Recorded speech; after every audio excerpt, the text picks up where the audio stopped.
What's at stake in Russia-Ukraine crisis? War, economic hardship and world order pulled at the seams. As Russia appears ready to attack in Europe, world leaders fear not only war, but also repercussions for long-standing international norms and principles by declaring two territories in eastern Ukraine independent states and ordering troops to the region. Russian President Vladimir Putin now faces a growing list of biting sanctions from the US and its allies for what President Joe Biden called a flagrant violation of international law and the start of an invasion that could kick off the first major European conflict in decades. Though the penalties may be stiff for Russia, world leaders fear their deterrence may not prevent a war, with more than 100,000 troops are stationed along the border with Ukraine awaiting Putin's orders. Get push notifications with news, features and more. If the worst happens, then a European nation of 44 million men, women and children will become the target of a full-scale war of aggression, waged without a shred of justification, UK Prime Minister Boris Johnson told British lawmakers. Geopolitical fallout apart from possible bloodshed, Western democracies see the potential for a disruption in global political stability as Putin and others, like China's similarly autocratic leader Xi Jinping, discard long-standing norms and doctrine in favor of unilateral anti-democratic actions, like what the US describes as Russia starting to invade its neighbor. The stakes go far beyond Ukraine, US Secretary of State Antony Blinken told the UN Security Council last week. This crisis directly affects every member of this council and every country in the world, Blinken said in a speech that warned of Russian aggression. Because the basic principles that sustain peace and security, principles that were enshrined in the wake of two world wars and a Cold War, are under threat. The principle that one country cannot change the borders of another by force. The principle that one country cannot dictate another's choices or policies, or with whom it will associate. The principle of national sovereignty. China neither criticized nor endorsed Russia's latest moves, the New York Times reports, but was not vague about the sanctions that followed. Since 2011, the United States has imposed sanctions on Russia more than 100 times, but we can all think about it calmly, a spokeswoman for China's foreign ministry said Wednesday. Have U.S. sanctions solved the problem? Vladimir Putin credit. Alexander Nemanov, AFP via Getty. CBS News' chief foreign affairs correspondent and Face the Nation moderator Margaret Brennan spoke to People about potential long-term fallout from the crisis. The question overhanging all of this is, are we at a point where we are clearly looking at a new world order? She said. That's what Vladimir Putin and Xi Jinping of China have stood up there and said. And whether we really are trying to figure out what the world looks like, if it's that international order, all the systems and international organizations to date are being pulled at the seams. That is how the Biden administration is framing this, Brennan added.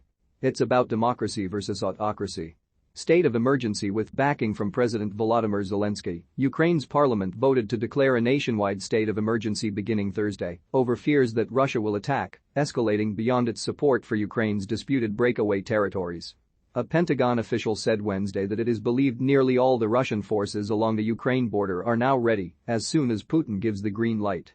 It is our assessment that he is fully prepared to conduct a large-scale invasion, the official told The Washington Post. Secretary of Defense Lloyd Austin indicated previously that Russia was prepared to fight on the ground as well as by sea and air. Our information indicates clearly that these forces, including ground troops, aircraft, ships, are preparing to launch an attack against Ukraine in the coming days, he said last week.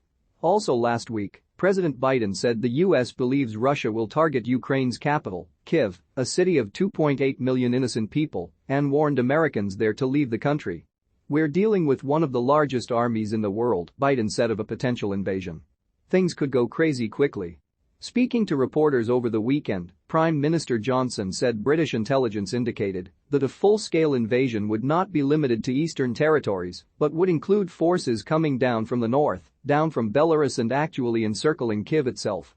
Russia, Ukraine credit. Russian Defense Ministry press service handout EPAE Shutterstock. The fighting could be intense. In Donbas, the eastern region, more than 14,000 people have died since fighting began there in 2014 between pro-Russian separatists and others loyal to Ukraine. Another 2 million have fled the violence and economic ruin that's plagued the territories in recent years. Though the prospect of war looms, Biden has vowed to keep American ground troops out of possible fighting in Ukraine, saying Friday that the option is not on the table. In January, a Pentagon spokesman said up to 8,500 U.S. troops were put on heightened alert for a possible deployment to NATO allies in Eastern Europe and the Baltics, which would include warships and aircraft. The United States and our allies are prepared to defend every inch of NATO territory from any threat to our collective security as well, Biden said. We also will not send troops in to fight in Ukraine, but we will continue to support the Ukrainian people.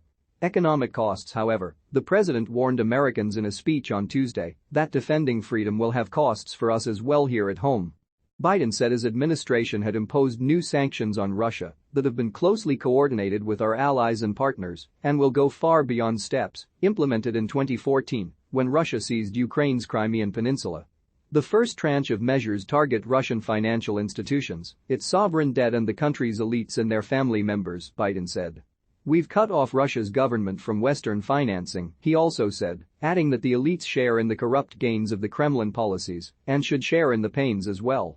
The new measures come after the administration banned American economic activity in the so-called Donetsk People's Republic and Luhansk People's Republic and Donbas, and Germany announced that it will halt the certification of Nord Stream 2, a major natural gas pipeline that links the country with Russia via the Baltic Sea, in response to Putin's decree and decision to move troops into Ukraine. Russia and Ukraine credit, Chris McGrath-Getty, if Russia goes further with this invasion, Biden added, we stand prepared to go further with sanctions. But that could mean an even bigger financial squeeze for the American people, including at the gas pump, as the U.S. continues its economic recovery. The first things to react to a crisis like this are the oil and gas markets, and that there could be further supply chain issues that result from a conflict in the middle of Europe, Brennan told People of the president's thinking as he announced the sanctions against Russia. It's really bad for the economy and for the markets when there is uncertainty, Brennan continued. We are already in this recovery of constantly starting and stopping when it comes to COVID. You have uncertainty on that front. Now we have the uncertainty of geopolitical risk. Where does Vladimir Putin stop? Does this spill over into Poland or Romania or Lithuania, countries that the United States would be required to help militarily defend? That question of just how far it goes makes big companies and big investors move a little bit more slowly or be more calculated in their decisions. All of that can potentially cause economic problems.